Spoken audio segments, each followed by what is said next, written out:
एक लड़का था। एक लड़का था। लड़का के माता पिता कोई नहीं था। लड़का का मम्मी पापा नहीं था। बहुत गरीब था। वो एक सेठ के घर में काम करता था। कहाँ काम करता था? एक सेठ के घर में काम करता था। सेठ के घर में काम करता था और पूरा दिन काम करके जब अपने घर वापस आता तो सेठ उसे कुछ राशन वगैरह देते थे। वो लेके आता अपने घर पे और उन्हें बनाता था। रोज 4 चपाती बनाता। कितना? 4 चपाती। और 4 चपाती बना के रखता और जब खाने जाता देखता उसमें 3 चपाती बटा हुआ, एक गायब हो जाता था। लड़का के साथ रोज ऐसा होता था। लड़का सोचता था कि हम 4 चपाती बनाते हैं और हमारे पास 3 ही बचता है, एक कहाँ जाता है। तो एक दिन चेक किया लड़का। क्या किया लड़का? चेक किया तो देखा एक मोटा सा चूहा आ गया रोज चपाती लेने के लिए। लड़का उनको बोला चूहा को, अरे यार कितनी मेहनत से हम दिन भर सेठ के यहाँ काम करते तब जाके हमको थोड़ा बहुत अनाज मिलता है, उससे हम 4 चपाती बनाते उसमें से तुम ही ले जाता है एक।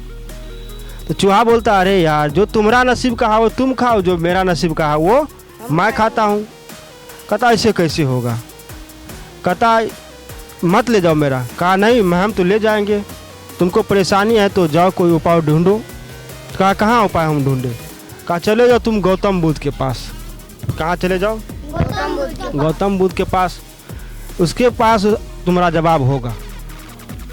तो लड़का सोचा ठीक है हम जाते हैं गौतम बुद्ध के पास। गया अगले दिन सेठ के पास। सेठ से 5 दिन का छुट्टी लेता है और चल देता है लड़का। कहाँ? गौतम बुद्ध के पास। चलते चलते रात हो जाता है। एक हवेली दिखाई देता है। लड़का उस हवेली में क्या करता है? रह जाता है। रुक जाता है रात भर और सुबह होते ही जिसका घर था हवेली था उससे आज्ञा मांगता है कि हमको अब जाना होगा। तो वो घर का जो मालकिन थी उन्होंने पूछा कि तुम कहाँ जा रहा है? तो लड़का बोला कैसे से बात है, हम रोज़ 4 चपाती बना के रखते थे, एक चूहा ले जाता। वो कहता ये मेरा हिस्सा है हम लेवे करेंगे। वही हम गौतम बुद्ध से सवाल पूछने जाते हैं। कहा तुम जा रहा है ना तो एक सवाल मेरा भी लेते जाओ। लड़का बोला बताइए क्या है आपका सवाल, पूछ लेंगे। कहा कि मेरी लड़की जो है ना 20 साल की हो गई है लेकिन बोलती नहीं है। ऐसा करो तुम गौतम बुद्ध से पूछना कि वो लड़की मेरी कैसे बोलेगी। लड़का का ठीक है ज़रूर पूछेंगे। लड़का वहाँ से चल दिया। चलते चलते एक बर्फ़ का पहाड़ आया। क्या आया? बर्फ़ का पहाड़ पार करना बहुत मुश्किल था। ऊपर एक जादूगर बैठा हुआ था जो 20 साल से तपस्या कर रहा था। कितने साल से? 20 साल से तपस्या कर रहा था। और वो लड़का देखा जादूगर को तो बोला जादूगर भैया मुझे थोड़ा पार कर दो। कहा ठीक है पार कर देते हैं। जादूगर पार कर दिया और पूछा कहाँ जा रहा है? इधर। तो लड़का बोला कि ऐसा सा बात है हम गौतम बुद्ध के पास जा रहे हैं, मेरा कुछ सवाल है वही पूछने जाते हैं। तो जादूगर बोला कि तुम जा ही रहे हो तो एक सवाल मेरा भी लेते जाओ। कौन बोला? जादूगर ने। जादूगर बोला। लड़का बोला बताइए क्या है आपका सवाल? जादूगर बोला कि हम 20 साल से तपस्या कर रहे हैं, हमें भगवान की प्राप्ति नहीं हो रही है, भगवान नहीं मिल रहा है, हम क्या करें? यही सवाल पूछना। लड़का का ठीक है हम ज़रूर पूछेंगे। चल दिया लड़का वहाँ से। सवाल लड़का के पास 2 हो गया है ना। चलते चलते एक नदी आया। नदी भी पार करना बहुत मुश्किल था। लड़का को एक कछुआ दिखाई दिया। लड़का बोला कछुआ को, कछुआ भैया हमें थोड़ा नदी पार करवा दो। कछुआ बोला ठीक है। कछुआ अपने ऊपर बैठा के चल दिया। जब रास्ते में बीच पानी में गया तो पूछता है कहाँ जा रहे हो तुम इधर? तो लड़का बताया कि ऐसी बात हम गौतम बुद्ध के पास जा रहे हैं, कुछ सवाल पूछना। तो कछुआ बोला कि एक सवाल मेरा भी लेते जाओ, तुम जा ही रहे हो तो एक सवाल मेरा भी लेते जाओ कि हमको 500 साल हो गया अभी तक मुक्ति नहीं मिल रहा है, हम क्या करें? लड़का बोला ठीक है आपका भी सवाल लेते जा रहे हैं। लड़का चल दिया वहाँ से भी। चलते चलते पहुँच गया कहाँ? गौतम बुद्ध के पास। गौतम बुद्ध के पास सभा लगी हुई है। बहुत से लोग खड़े हैं बैठे हैं अपना सवाल पूछने के लिए। गौतम बुद्ध बोले सभी आदमी अपना 3-3 सवाल पूछेंगे। कितने सवाल पूछेंगे? 3 सवाल पूछेंगे। अब लड़का के पास समस्या आ गया। लड़का के पास सवाल तो 4 हो गया। कितना सवाल है? 4। लेकिन वहाँ पूछा कितना जाएगा? 3। 3 सवाल। अब लड़का सोचा कि चलो मेरा तो खाने पीने वाला सवाल है, कोई बात नहीं है।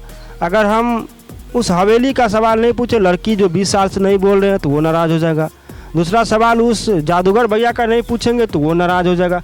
तीसरा ये कछुआ 500 साल से है, उसका भी नहीं पूछेंगे तो वो भी नाराज़ हो जाएगा। ऐसा करते अपना सवाल हम ड्रॉप कर देते, छोड़ देते हैं, इन सब का सवाल हम पूछ लेते हैं। तो गौतम बुद्ध से पहला सवाल पूछा कि एक लड़की है हवेली में रहती है जो 20 साल की हो गई, अभी तक बोलती नहीं, वो क्या करे? तो गौतम बुद्ध बोले उस लड़की का शादी करवा दो, वो बोलने लगेगी। कहा ठीक है महाराज। दूसरा सवाल, वो जादूगर, एक जादूगर है जो 20 साल से बर्फ़ की पहाड़ पे तपस्या कर रहे हैं, उसे भगवान की प्राप्ति नहीं हो रही है, वो क्या करे? तो गौतम बुद्ध बोले कि जादूगर को बोलिए कि वो अपना छड़ी फेंक दे, उसे भगवान की प्राप्ति मिल जाएगी। तीसरा, कछुआ 500 साल से है, उसे मोक्ष नहीं मिल रहा।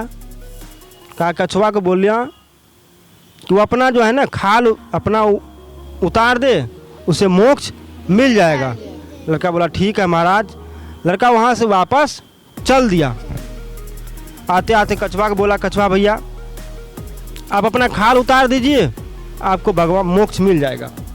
कछुआ ऐसा ही किया, जैसे ही खाल उतारा उसमें से हीरा मोती जवाहरात ये सब निकला। वो कौन ले जाएगा? कछुआ बोला तुम ही ले जाओ, ये सब हीरा मोती जो भी हुआ। कछुआ दे दिया इनको लड़का का। लड़का के पास क्या हीरा मोती हो गया। अब जादूगर के पास आया, जादूगर भैया आप ये छड़ी का त्याग कर दीजिए, आपको भगवान की प्राप्ति मिल जाएगी। जादूगर बोला ले अभी फेंक देते हैं। जादूगर छड़ी को फेंक दिया, वो भी छड़ी लड़का ले लिया। लड़का के पास पावर भी आ गया, छड़ी का पावर, बहुत पावर था ना छड़ी में। जादूगर को भगवान की प्राप्ति हो गया। तीसरा वह हवेली में आया, बोले हवेली के मालकिन को, मालकिन का जो है ना शादी करवा दीजिए, ये बोलने लगेगी। एक अच्छा सा लड़का ढूंढ के इसका शादी करवा दीजिए। अब मालकिन बोलती है कहाँ हम जाएंगे लड़का ढूंढने के लिए, तुम ही से शादी करवा देते हैं। उनका जो है लड़का का उस लड़की से शादी कर दिया, लड़की बोलने लगी। अब देखिए कि सबका समस्या का समाधान हो गया।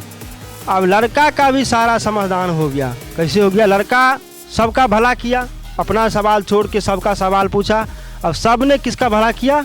लड़का का भला किया। कहीं से हीरा मोती, कछुआ से हीरा मोती मिला, जादूगर से छड़ी मिला, हवेली से घर मिल गया, बहू मिल गया।